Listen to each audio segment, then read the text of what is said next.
Hi, this is Jim Janossy, and this is your preview for Chapter 23. In Chapter 23, we start to take a look at Northern Europe in the 18th century, that is the 1700s. We start to take a look at the effects of the Age of Reason in Northern Europe. The Age of Reason was an era in which science was coming to the fore with explanations for what previously had been thought to be acts of God. We're going to take a look at the effects of the Baroque in England, where things were much more subdued.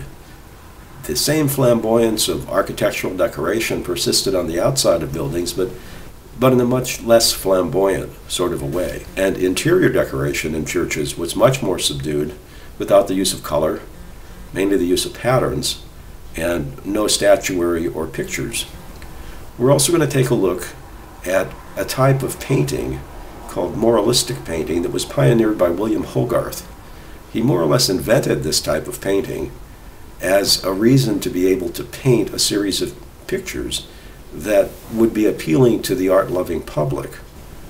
At the time, the art-loving public much favored masters from Italy and older masters, and Hogarth was trying to achieve an acceptance of his art by way of telling a story with a series of pictures called the Rake's Progress.